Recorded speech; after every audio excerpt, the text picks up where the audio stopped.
The views and opinions of the hosts and guests are their own and do not necessarily reflect the views of the management and staff of Guardian Radio.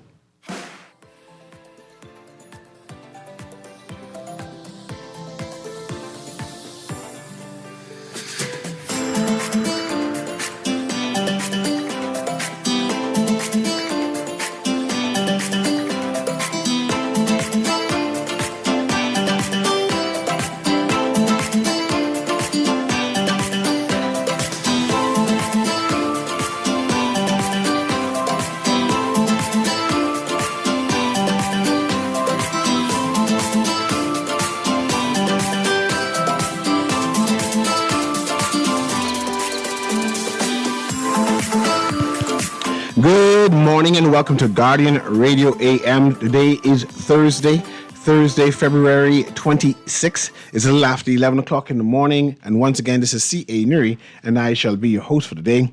Today, we'll continue our conversation that we had yesterday. We will continue on with the conversation we had yesterday. Of course, I'm waiting on Mr. Leonardo Missick, who's my co-host for today, who's going to help me dissect, interpret what it is that the Bahamian people are saying about our particular topic. Yesterday's topic was a continuation of another conversation on the duties and responsibilities of a member of parliament. In this particular instance, a Bahamian member of parliament. What are the duties and responsibilities of a member of parliament? What is an MP? I have this question, or be extending this question, for better words, in regards to an MP's salary. In the Bahamas, an MP makes $28,000 a year. Some people say that's good money. I call that finishing high school, junior college money. $538 a week. I want you to have that seep in.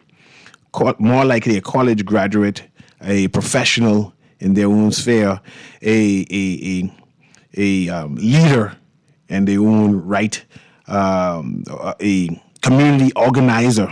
I mean, more likely do some kind of civic organization, lead people. And an MP makes $538. Some people say that's an assistant manager salary for a small restaurant franchise, or assistant manager salary for one of those corner stores or the McDonald's or what do you call them? I want to highlight McDonald's because they sponsored me before, so big shout outs to them. I appreciate their continued support. $538. I put it to the case yesterday that $538 is not enough for a member of parliament to be making. I put it to the listening audience yesterday that a member of parliament needs a raise immediately. I put it to the audience yesterday that if you decide to pay your member of parliament $500, you can get a $500 worth of output. $500 pay, $500 output. You cannot get a high-ranking executive out of a company to leave their job, to take a time out of their family. They come in to serve, and they're going to be paid $500. Yesterday, a number of people text. This is why we have this continuation. We were bombarded with texts. I think the text line had about 26 different texts of Bahamians who challenged me basically and said, no, man, a member of parliament job in the Bahamas is part-time. If they want to make more of a salary, they need to become a minister to make an extra $50,000 onto that, to make it $78,000. I don't even know how much our prime minister make. I don't think our prime minister make $100,000. I sincerely don't think our prime minister makes $100,000. And if you do know how much the prime minister makes, and you know the total, that's with the ministerial post. You can text me or call in and tell me and correct me with the figure. I think he makes about $90,000. I don't know how much the leader of the opposition makes. I think leader of the opposition makes $40,000. You can correct me. You can call me and say, no, the leader of the opposition makes this. So we can put it in the record so the listening audience can appreciate the monies that we are dealing with.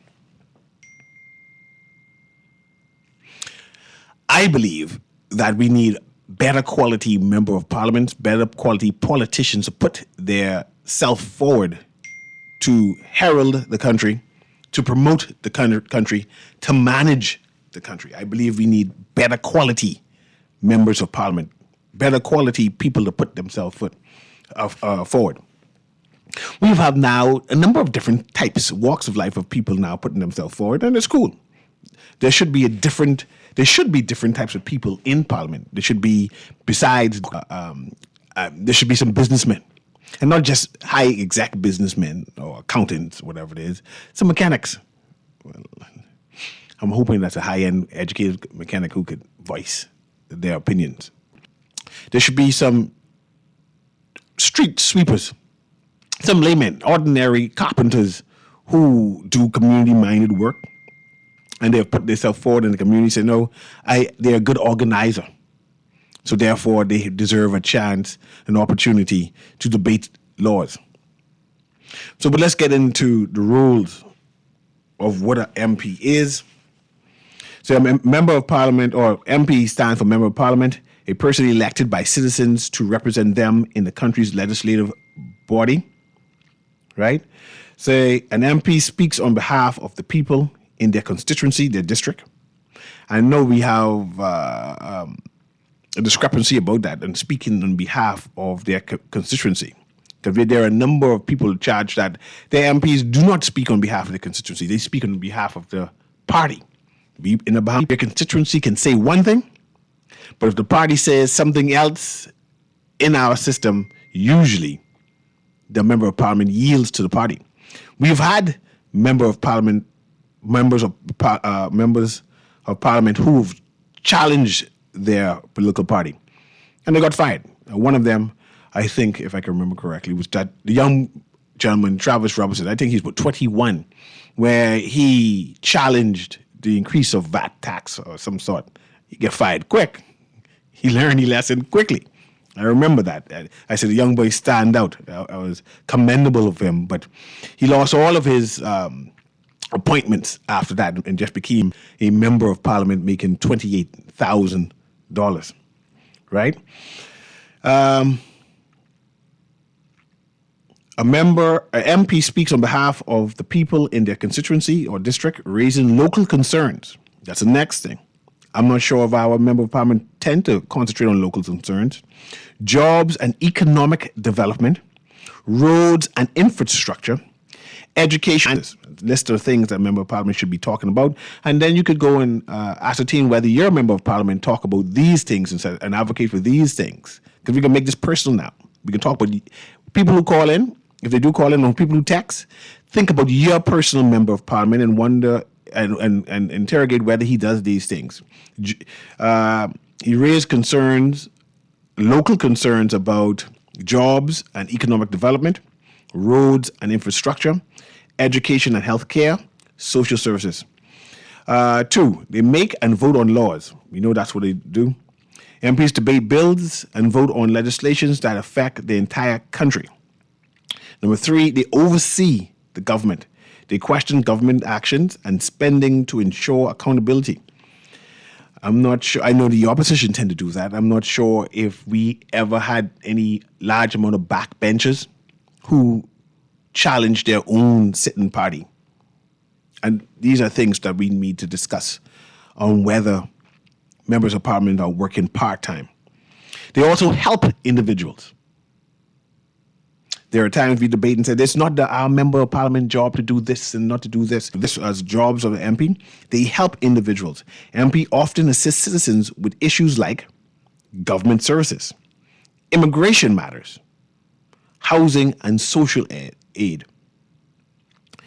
Member of Parliament in the Bahamas. In the Bahamas, the MP serve in the House of Assembly of the Bahamas, where each MP represents a specific constituency such as Fort Charlotte, Engliston, and Killarney. Why MP matters?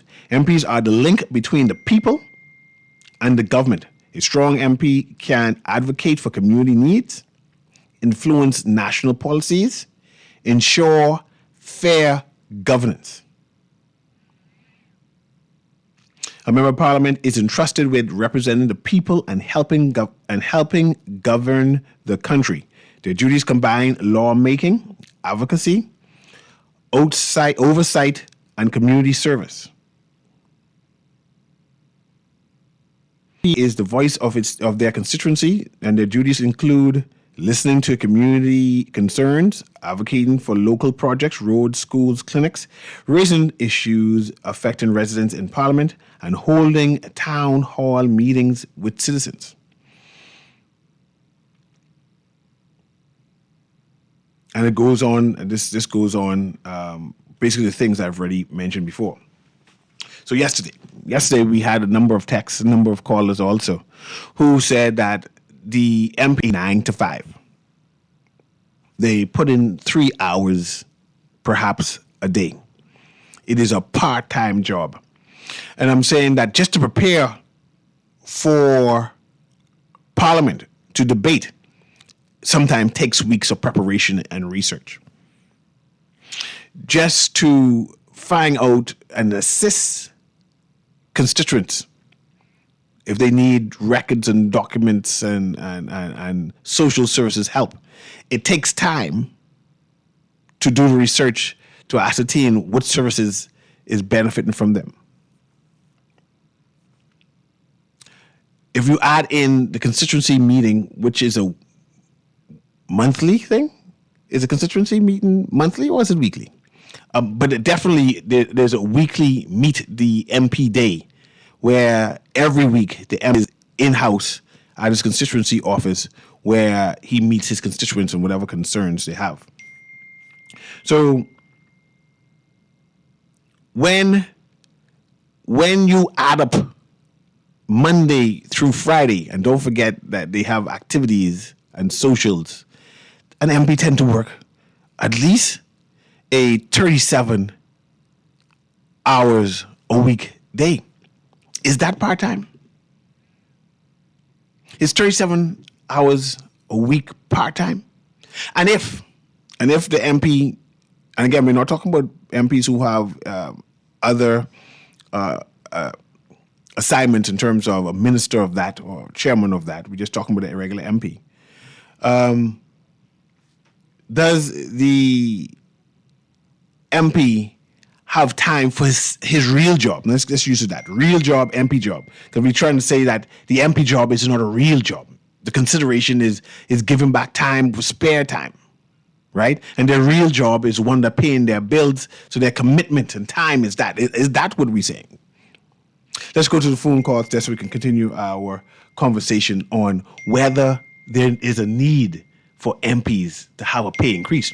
I think our MPs need to make at least $1,500 a week. Is $1,500 a week too much? $1,500 a week too much, right? Go ahead, caller. Guardian Radio AM. Yes, Newry. How are you doing? Alan Johnson. How you doing, Alan? Let's go with the figures because I think you understand that, yes, the MPs, all MPs, members of Parliament get paid $28,000 a year, which is $2,333.33 per month, right? But you have to look at what else they get. Let's move first into these positions. The highest paid person is the Prime Minister, $86,000 salary plus $25,000. Let's pause there, and I like how you trying to break it down for me. You don't think our Prime Minister needs to make an executive salary of at least $100,000 to run a $7 billion budget? He is making $1,111. You just say 80,000.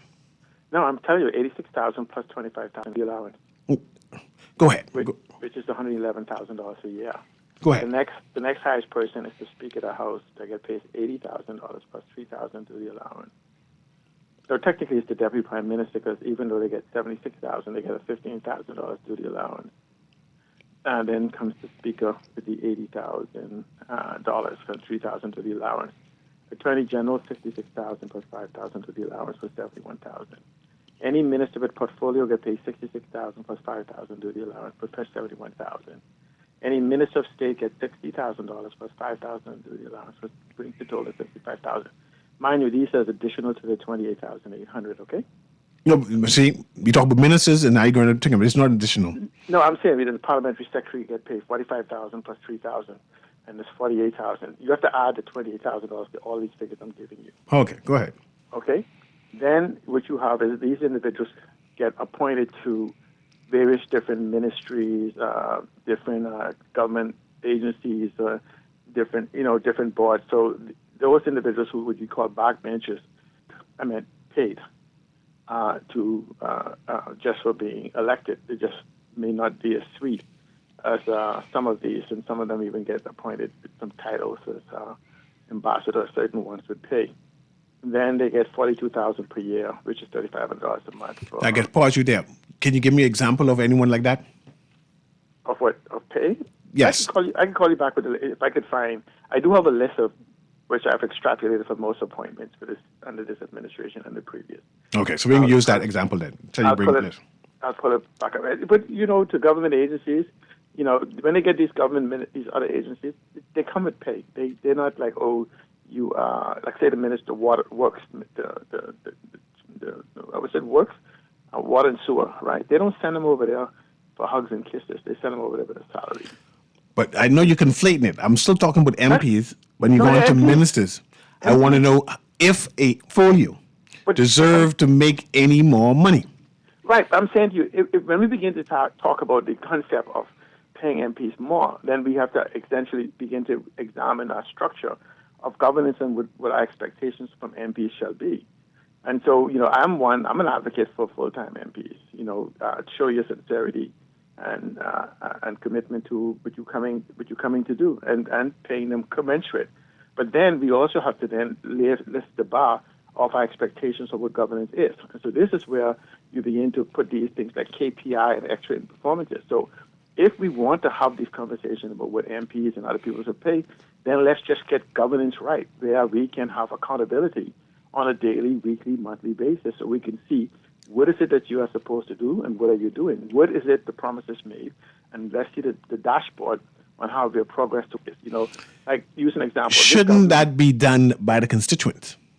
No, it should be. First, we're talking about governance. See, we're talking about members of parliament and the constituency. Right, but see, they come under governance. That's what I'm saying to you. When you have an expectation of these individuals, if you fix government, then members of parliament don't have to claim they're paving roads, fixing park, and painting houses and these things, because you are now talking about proper governance, where people are built. See, in proper governance, you build people, they build parks. You build people, they build roads. You build people, they build schools. You build people, they build businesses. You build people, they build homes. But we have this dependency type thing, nanny is kind of nanny state. So I'm saying that when you talk about reform of governance, it includes MPs and it includes the organizations they manage for accountability all the way. So this is why when we talk about accountability and transparency and freedom of information, it comes from a haphazard mindset because there is no structure, permanent structure in governance for accountability. That would be synchronously, they should have the steps. So remember I say we talk about everything in isolation. But I want to talk about member of parliament in isolation. That's what you're trying to say. No, that's the whole conversation. What a member of parliament is? A member of parliament some independent person that has nothing to do with governance? I want to talk about the constituency. Okay, and that's what I'm saying to you. So what is the job of a member right now, today? Okay, let me read thought. I was reading it earlier. No, but I'm saying to you, when you elect a person first, let's go first, right? First commitment is to legislation, either creating or critiquing policy, process, programs, procedures, protocols, and rules. So pause here. Let me read it again because you might have missed it. Okay, the job of a member of parliament is, let me get it again. To advocate for community needs. Okay. Surely there's a mechanism there where the constituency can say their member of parliament is advocating for community needs.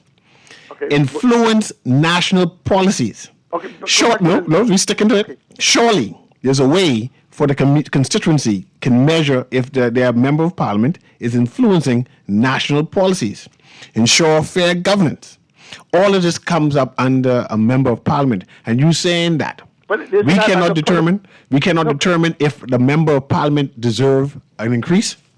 No, but see again, when you take away the other things you do, when you say for governance and all those, do you know they could, if you look at when they meet and when they ever else, that literally there is a part-time job, maybe 3 days a week. And the other 2 days, the other 3 days, they're in the constituency. No, but see, they're in the constituency to do what? See, I just listed it. You wasn't paying attention. But I'm saying, but that's from when my fathers and mothers was advocating for governance. So you already accept that 3 days of the week they're into the House of Assembly, and we know that they're also in the community. No. I said in the House of Assembly 1 day a week, sometimes 2 or 3, depending on the budget. So we now again agreeing that it's about sometimes 3 days they're in the House of Assembly. Let's accept that. Not for 52 weeks a year. No. It'll probably be 2 days a week. Now, okay, let's go now and say 2 days a week. 2 days a week. Let's agree to it. 2 days a week. You're saying that they are in the House of Assembly, and I'm saying that for the rest of the week, almost 7 days a week, they are interacting with the community. Should be. What do you mean by you're saying a good MP? Or you might say your MP is not doing it. No, So you're trying to say that Michael Pintard only works 2 days over the week? No, I think he works like 9 days a week. See, there you go. Thanks very much. I was just making sure that we agreeing how much days an MP work. He working 9 days a week or the 7-day week. You know, MPs are busy. Surely the leader of the opposition needs a raise. You know, it needs a raise. But let me welcome my guest, Mr. Missick, in onto the conversation. Good afternoon, Bahamas. Good afternoon. Glad to be in on this conversation. I heard the call from C. Allen before I came in also, and I always welcome him as part of the show. I remember I harkened back to our first conversation, my first day on the show, and there was many community activists that called in that day and gave great insight of how to get things done in the community. And that conversation, I always remember that because I those gentlemen that called in, I think that's what's needed in these constituencies to gin up, to get members of parliament to advocate for what they want or what they need done in the neighborhood. I think there's much burden on the community to advocate what they want the member of parliament to do and the member of parliament to deliver for what the community wants. But a $13 an hour job for a community CEO or for a community leader for 5 years to sit in parliament to see millions and millions and billions of dollars floating right in front of their face, and to ask this person for a $13 an hour job to be honest, to be steadfast towards me, I think we're being delusional, you know, and I think that's why we're getting so disillusioned about members of parliament, because it's a $13 an hour job. You know, I don't know, Cecil. I don't know. Let's go to caller. Earlier, C. Allen said that our prime minister makes $110 when you add up all the allowance, $110,000 a year after you add up all the allowances in there. I'm not sure if that's even adequate for our prime minister to make, especially being the third in the hemisphere in terms of cost of living. Let me say cost of living. I think it might be number one, but I talk about in terms of the economy, right? The third highest. The words escape from me, right? I think it's gross domestic product. Anyway, let me don't misquote myself on radio, right? The idea that the economy is so large, our parliamentarian pay should be commensurate to that, right? I'm looking at other places in the Caribbean whose income is far larger than our parliamentarians. Yes. Like, how is that happening in our economy supposed to be larger than theirs? Like, we have more money flowing in. What's shocking to me is that our thought process about a member of parliament, about what that means to the nation, is so low. You know, when did that happen? We don't respect member of parliament. Yeah, and that's what I'm noticing. When did this happen? How did this happen? How did it get to this point that we don't feel that they even worth a $500 a week job? I think that's scary. Let's go to the caller here. I'm sorry, caller. I know I had you on hold for a minute. Go ahead, caller. Caller, you still there? I know I had. Oh, go ahead, caller. Go ahead. Hello. You're live. Yes, sir. That's you. Yeah, Mr. Newry. Yes, sir. Yeah. Good morning to you and your guest. Good morning. Listen, Good morning. I just want to make a contribution on this whole salary thing, because it's something that I have been concerned with for a number of years. While I was president of the union, one of the things that we had the administration to do under Perry Christie was a compensation study. The person that did the compensation study was a couple from England that did the compensation study. The 5 things they focused on was the mental capacity needed for you to perform a task, physical capacity, academic requirement, level of responsibility, and one other thing, I forget one other thing. But the bottom line is this. In our country, we have to understand people ought to be paid based on the level of responsibility. And I must concur and agree with you that members of parliament are not paid a decent salary. That's the reason why we cannot attract the best minds to politics. And so persons who want to make a contribution, they normally make sure that they are financially secured first before they enter frontline politics. They're not getting the best brains. They're not getting the most honest people. They're not getting the people with the best integrity, because there's no incentive to be a member of parliament other than when there's a national event, you get top seats or you drive a blue plate. That's it. And I agree with you. We got to address that, especially at the prime minister's level. And I think your guest made it, said it, addressed it briefly. The best way to keep people honest is to pay them. I think even you pay people a decent salary, you cause them to be more honest, because they have to look at the fact that I don't want to lose my pension, I don't want to lose the good salary, that sort of thing. So I do agree. We need to look at the salaries of member of parliament, cabinet ministers, the prime minister. All those salaries need to be addressed. But, like Adam is saying also, and you too, if we're going to pay members of parliament a decent salary, we need to make it a full-time job. And so when they're not in parliament, they ought to be, we pay them for these constituency allowance. The government needs to take that responsibility to ensure that all these communities, they send us their billing, that some space in there be available for the member of parliament, and that member of parliament has a full-time job. When he's not in parliament, he ought to be at his constituency dealing with matters and issues in his community. The only way the constituency will benefit the country will be a better one. People will feel more appreciative of their members of parliament, because you can reach them, you can touch them. And that's how you know the real people are who want to get in politics, but they wouldn't mind seeing the members of their constituency in more timely and often basis. I appreciate you, man. Great Thanks call. so much. Yeah. Great call. Okay. Great call. Yeah. Can you imagine you want to see your member of parliament on Monday, and they tell you his day is Friday, and that you got to go on Friday, but your issue is urgent, right? You got to write down your name and say he'll call you back on Friday. I got to go to work. I can't come in to come see you on Friday. I got to go to work. Or you reach there at 6:30 p.m. and you said the member of parliament don't reach here until 7 p.m. You got to sit down and wait When I get off. until you get off, and not off from doing parliamentary work. He got to come from his real job other first. job, yeah. His other job, right? how So do you- being an MP is not a real job. I mean, the question anyone that disagrees with this, I would just ask, how do you attract the best and brightest minds? How do you attract, if you have a child, your child has done fantastic in school, he's gone off to university, you know your child is one of the greatest and brightest minds that our country has developed, and he wants to go into frontline politics, but he knows he might still have to keep his job at some other company. How can he help develop the nation if he's doing it part-time? You can't be a part-time father. Anything that matters in life, you can't do it part-time. You can't be a part-time husband. You can't be, part-time to your primary breadwinning job. You can't do it part-time because you have to take care of your family. So when it comes to the stewardship of a nation, the stewardship of a constituency, to be okay with it just being part-time and not well-funded, I think is something we need to address as a nation.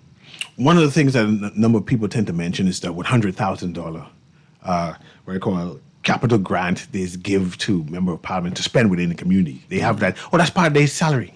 That's things that they could benefit. But I want to read what that is, right? So a capital grant under the Constituency Capital Grant Act. MPs can access funds recently raised to $100,000 for development projects within their district. Though these funds cannot be used for personal salary or office upkeep, Bahamas government, and that's from the Bahamas government website there. Now, recently we had him say that he issued out contracts right? And to do the upkeep of his community. But the contract was canceled. I'm not sure how that can happen when he has $100,000 flowing through a bank account with only him have access to. Yes. And that he have an expense report for, that you hire people out of, you pay things for. But he's saying that his political party canceled the contracts for, and I said, that don't make no sense to me. I think that speaks to the transparency which C. Allen was mentioning, and which anyone would agree with. But this is what I do know. When big money is spending, people tend to pay more attention to when, if those salaries were commiserate with somebody who is the CEO of a constituency, you would see everybody wants to pay attention to where that money is going. Currently, right now, we have no idea where the funds allocated to members of parliament goes to. We have no idea. Nobody really cares. Some people think it's part of their salary, which that tantamounts to theft. But nobody cares at this moment because it's so low. And that's what happens when it's petty change, when nobody just pays attention to it. But once that salary structure change, people want to know. As soon as we started with inland revenue and people paying taxes, Bahamians wanted to go on because now they were being asked to pay a tax that wasn't there before. And so now I've noticed that many Bahamians are now much more concerned about where their tax dollars are going. The transparency is happening because it's being paid out. Prep that caller there for me there, Kermit. Say, good day, this text says, good day, CA. On the salary discussion, unfortunately, being an MP was never designed to be a full-time job, even though they have full-time work.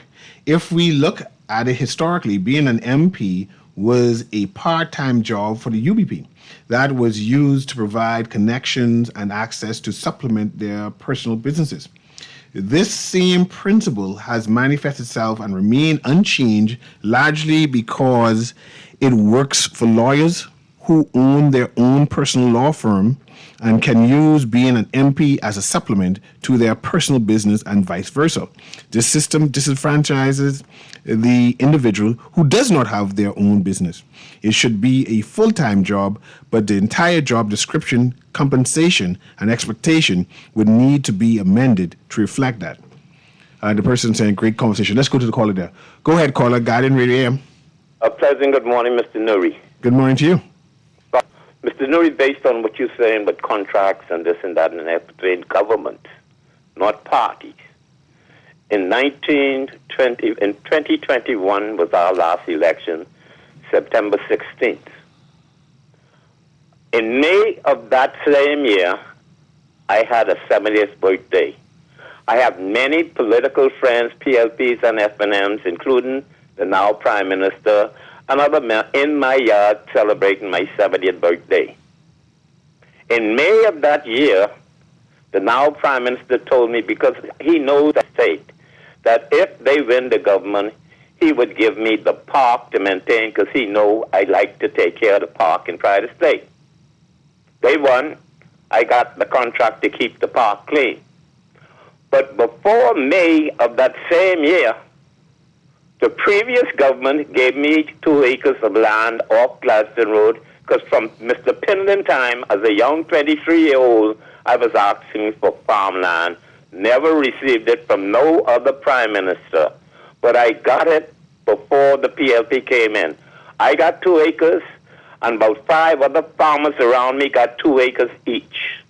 The other day, we were told, and I even have a 40-foot container still parked on my property, my land. I got the documents, the lease in my hand that I pay every year. We were informed that a tractor was down there repossessing all of our farmland because the Bahamian people say we don't grow nothing, we import everything. Now here we are, farmers trying to start farms, where I invested over $25,800, a 40-foot container. I planted about 12 to 13 mango, avocado, coconut trees. The gentleman behind me planted 49 mangola trees. The other one to the east of me planted all kind of bananas, peas, and pumpkins and everything. And all of our plants, all of our land has been repossessed by this now government. And apparently the Prime Minister, who is the Minister of Finance and the Minister in charge of all government lands, Apparently, Mr. Philip Edward Brave Davis does not even have any idea that my land and the men around me lands have been repossessed by agriculture and fisheries. So I don't want nobody on Guardian Radio that Sparky should be shut up because the PLP government gave me park and farmland. The F&M gave me the farmland before the PLP won. Mr. Brave Davis himself gave me the park in Pride Estate that I beautify every week, every day, picking up everything that people drop on there. Plus, I am planting fruit trees around the park every 10 feet. So that in the future, Mr. Newry, guests, Pride Estate, children in the future, and patrons and residents of Pride Estate, whatever fruit is in season, we could go to our park and pick dillies, mangoes, bananas, canap, juju, soursop, breadfruit, you name it. That is what I'm doing in Pride Estate. Okay. I appreciate you. I'm just uneasy that the Prime Minister's at your house and then you get a whole contract to maintain a park across the street. That familiarity I have issues with. That's amazing. Someone need to come to my house. Powerful. So I have a park across my street so I can get it too. See, things like that, I feel like that's corruption. But that's just me. That's the That's just me. transparency right there. But I hope you get your farmland back and invite them to a party. Or give out some pears. And hopefully someone will give you your farm back. Right? You know, kisses come with favors. You know, everyone political today. But let's continue the conversation. I have a text here. So, a very valuable point by John Pinder. The Bahamas needs to advance properly for greater and better development for the future. From the mayor of Grand Bahama, Selah. Remember, they also get contracts as stated by MP Major. Selah. Let's see what else they say. Good morning, Mr. Newry. The members of parliament do need a raise. However, they need to work for this 40 hours per week, etc. Proper structure must be put in place or remain the same. There is never a free ride in parliament or workplace. Selah, and that's from the Grand Bahama, Mayor of Grand Bahama. I also lobby that there needs to be a new House of Assembly. The one that we have is inadequate for what we need, especially as I'm not sure if it's jam up now. How are you going to add 2 more seats? Like where they can sit. How you can put Mike there, right? I say someone's not thinking. The air condition sometimes break down because of the cramped space. The windows don't work, right? I'm thinking that we need a new space to put in the best technology into that space that we can perform better, right? But someone is not thinking. We just haphazardly decide to do things. Boy, I think they better focus on that page, that next parliament. Yeah, that could be wildly. That ain't never happening no time soon. Let's take this quick commercial break. Caller, I can see you. If you can hold on, you'll be the first one I speak to when we come back off this break. We're going to take a quick break. I'm saying that the members of parliament are not working part-time. They're working full-time. They need to have a pay increase. I believe with a pay increase, we can gravitate better quality type of representatives. We need a representative who have vision. We need a representative who are educated in economies and directions and guidance. We need people who know how to manage people. And there are Bahamians abroad all over the world who are doing fantastic things. But they can't come back and work for $28,000. Not for $28,000. We'll be right back. Guardian Radio AM.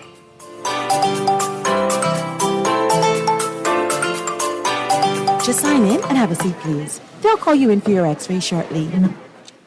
That's why they call it a waiting room. You won't have that problem at 4th Terrace Diagnostic Center or Imaging at Grosvenor. We never schedule multiple appointments, so you'll be in and out in no time. And if your initial screening reveals a concern, our radiologist can conduct an alternative screening right then and there. Call 328-8157 to schedule an appointment at 4th Terrace Diagnostic Center or Imaging at Grosvenor today. Beulah, gal, can you believe this? We are now the patrol queens of the neighborhood. We now large and in charge, so we need to check out what's going on in everybody's yard. What about that gun that we know that Junior and his homeboys just ran out? Can we report that too? Of course we can. But we could be in deep trouble if they find out. We need to report what we see, Beulah. When you call Crime Stoppers, they just answer your call in Miami. So then we can report everything? guns, where they hiding the drugs, who shoot who part of which gang, or who disturbing the peace with the loud music and the motorcycles. Then our neighborhood will be the best in the Bahamas, and everybody gonna want to come live here. And then our house price will go up, gal. So what we waiting on? What's the number? If you see something, say something. Let us all pitch in and stop the crime before it's your time. Call 328-84 or 242-300-8477 from the Family Islands. Or text us through the Crack Crime Bahamas app. Stop the crime before it's your time. Love the show? Want to give your support? Become a sponsor today. Call 302-2300 for our rates and packages. That's 302-2300. Become a sponsor on Guardian Radio 96.9 FM. Fresh news, smart talk, all day. You try to rest, but roll with the best. For all your printing needs, there ain't no one better, no. For posters and banners, magazines and flyers, for window decals, greeting cards and newsletters. No job too big and there's no job too small.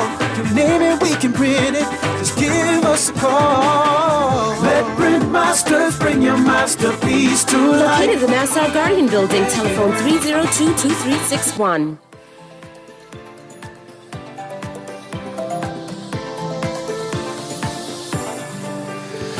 And welcome back to Guardian Radio AM. I want to ask the question. Can a Sebastian Bastian satisfy with $28,000 a year, right?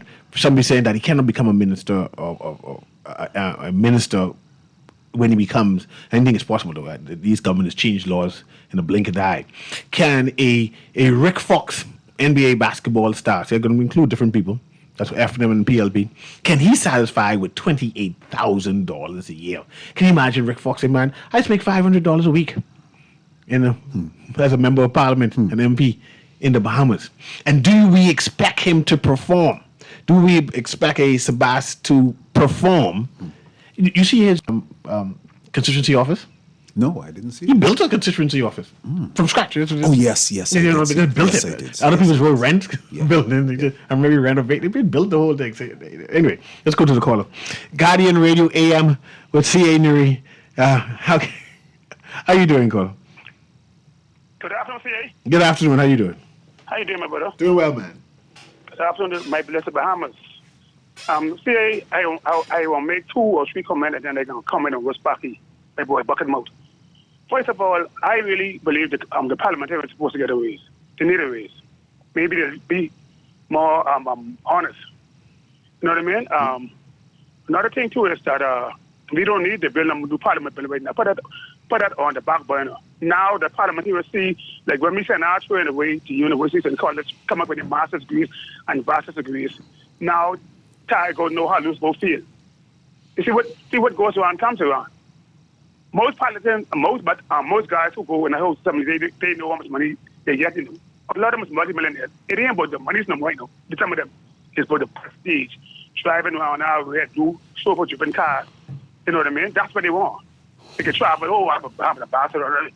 See, that's what they want, and they dead mean, and they know who they are. Now coming back to the thing, Mr. Sparky said he invested $28,000 and the rest of those guys. I think that's morally and spiritually wrong. If whoever in charge of the land took the land back for those guys, that's wrong. The same way how they take back the land from Bahamian people, that's their birthright. All the foreigners who got land in the country do the same thing. That's wrong, man. I'm not trying to run. And Sparky did a good thing for me the other day. I'm saying, Newry, I really respect him. He gave me one little old car. I can't find my place, so I got to go by road traffic and the old plate. I had my original plate. I can see if I could spend some money and get that done. But Sparky is a good man. Thanks for taking my call. Yeah, man. The prestige of that position, I think for the average man who is not in that position, who hasn't accomplished what some of these ladies and gentlemen have accomplished in their lives, misunderstands and underestimates the level of hard work and late nights, the level of discipline it takes to achieve wealth. And when somebody wants to give back because they have a level of ideas and concepts, that might be out the box or other people might not see, a level of world experience that other Bahamians might not see, and they want to give back. I think, I don't know where that comes from, that we start to think that there's something nefarious, why they want this position, without any kind of evidence that they have been evil to the nation or evil to one another. I don't understand where that comes from, and I hear it permeating when anybody has a level of wealth. There must be something nefarious that they did to get it. And where do you think that comes from? Jealousy? The idea you have money, I don't have money, therefore you had to get it from ill means. You're supposed to be poor like me. That's how I live. But let me read this article. This is Time to Review Parliamentary Salaries. There's an old article here. So Sebastian's recent letter to the editor reignited an uncomfortable but necessary conversation. Should members of Parliament and cabinet ministers in the Bahamas be paid more? On the surface, it is an easy issue to dismiss. Most Bahamians would argue that the current political class has not earned such a reward. Many would cite government inefficiencies, scandals, or the absence of tangible change in their daily lives as evidence that any increase would be unjustified, once than a knee-jerk no. The reality is that the parliamentary salaries in the Bahamas have remained stagnant for nearly 3 decades, while the cost of living has climbed steadily and in recent years sharply. MPs continue to earn roughly what they earned in the 1990s. And though national service may be rooted in a sense of duty and patriotism, it does not exempt our elected leaders from the everyday obligations of life. At present, an MP earns $28,000 a year. A cabinet minister earns approximately $66,000 a year. Ministers are tasked with overseeing massive budgets, steering national policy, handling the scrutiny of the public, and coordinating teams of hundreds of civil servants. Compensation should be tied to the function and the responsibility of the job, not the public's perception of individuals' personalities. In fact, we might improve the quality of our political leadership if we were willing to revisit this issue with fresh eyes. As Bastian points out, offering a competitive compensation would make political service a viable option for capable, skilled, and highly performing individuals, many of whom currently have no interest in entering politics because the opportunity cost is simply too high. These are people working in the private sector, in law, in finance, in education, and entrepreneurship. People with the kind of expertise desperately needed in public policy, public finance, and administration. The concern here is whether we are creating a structure that attracts the best and brightest or simply the most connected. Are we designing a meritocracy or a political club? Public service should not be so steep that only those with deep pockets, political insulation, or ulterior motives can afford to pursue it. Bastian, a widely successful entrepreneur in his own right, understands something that too many ignore. You cannot run the largest institution in the country with a cut-rate approach to talent. Wow. He doesn't run his company that way. He pays for performance. He hires the best people he can find. And crucially, he has the leverage to negotiate salaries based on prevailing conditions and output. Parliamentarians do not.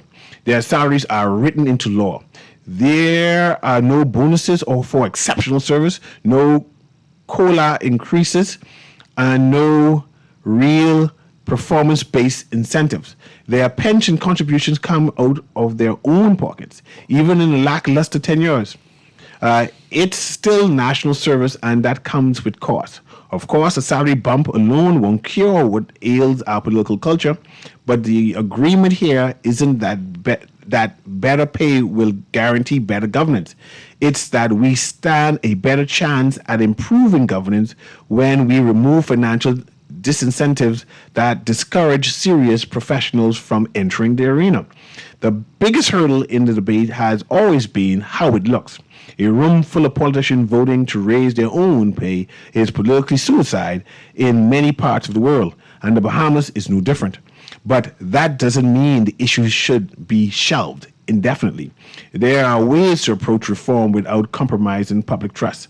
As Bastian suggests, a legislative framework can be put in place now that takes effect after the next general election, ensuring that current MPs are not voting to enrich themselves, but rather setting a standard for those who come after them. This would depoliticize the issue and allow voters to judge. As Bastian rightly points out, Singapore, a country with a track record of exceptional public service, low corruption, and high functioning institutions, peg its minister salaries to be the private sector.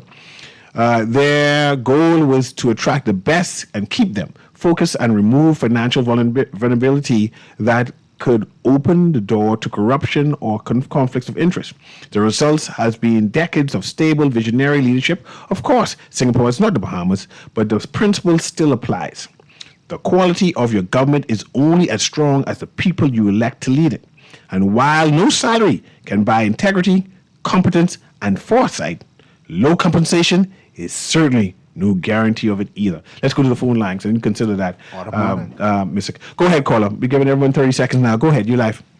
Hello. Hi. Yeah, I disagree with Sebas because you're a public servant, first of all, and you shouldn't even be campaigning for higher salaries already.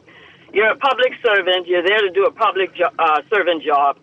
Too many times these politicians go in for they have a concession, first of all. They don't pay duties. They have free cars and everything. So I don't know. They have about $50,000. All right. So I disagree with this whole long ChatGPT spiel. Why in Singapore and all of this? This is what we don't want. We want people who are passionate about their country and are going to do for the country and not watch their pockets. Everything is money with this dude. That's it. I hear you. Let's go to the next caller. Guardian Radio AM. Go ahead. Yeah, good evening, good afternoon, Mr. Newry. Good morning. I love the lady call and the brilliant text before you read, but I'd just like to send a message to the gentleman in the studio. He's saying, he was somewhat correct when he's saying when people, they always think that there's activity, but, that may be well and so, but it's evidence before our eyes. And so the way our system is structured, it is designed for us to think that when we have no oversight with in encounters with our government meeting with transnational companies and billionaires to discuss what they want. The other day was an accusation of a minister giving citizenship to rich Russian people. And so there's all type of labyrinth for them to make money, but yet still we have no accountability and no disclosures as to how you gain your wealth. It's like I'm a police officer. I have 50 apartments, 50 cars, rental, food stores. How do I? You see, so you're not talking to children, my man. And so you can't, you cheat society. You need to read some Niccolo Machiavelli, because what I'm saying is the fairest activity takes place, but it's in the sky. We even have the banks discriminating that they call the very revised, what do they call it? Risk management. So that's discriminatory also. Give thanks. Yes, Thank you very much. That's powerful. You want to say something before we go? We got a lot of work to do. We got a lot of work to do in our nation, man. The mindset has to change. And what you pay for is what you're going to get. We need exposure. As more Bahamians travel and return back home, we'll find that the psyche of the Bahamas will change and develop to the next stage. This has been Guardian Radio AM with C.A. Newry. Thank you very much, Naro Messick. My co-host, you have a wonderful day. Thank you.